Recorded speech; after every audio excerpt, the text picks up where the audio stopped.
This is our Amada HA-250 10-inch capacity bandsaw.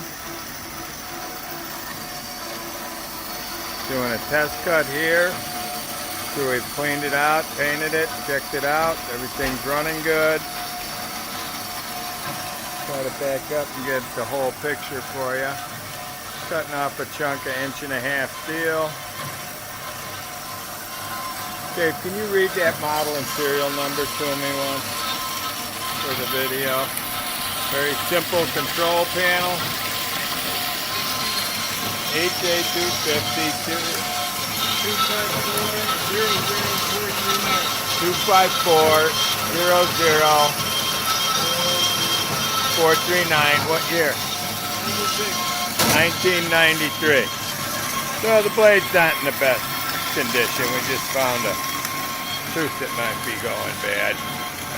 But there it is. Let's walk around back here.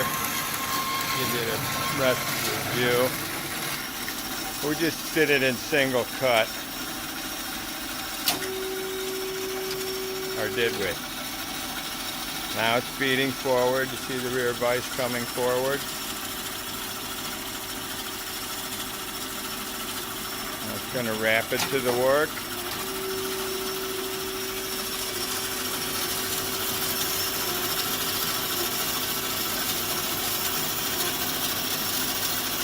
Got it set up for the full 16-inch stroke right now.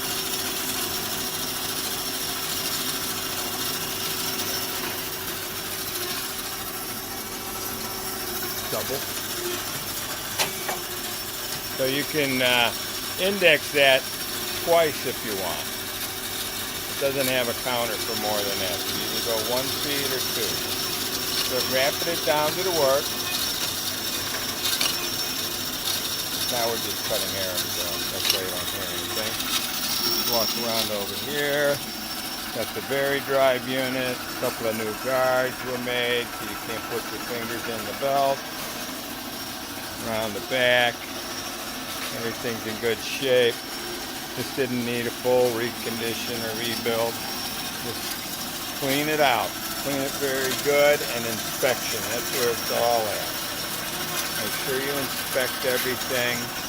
Anything's worn, gonna fail soon, we'll replace that. Anything's running great here. So this does have a double index on it.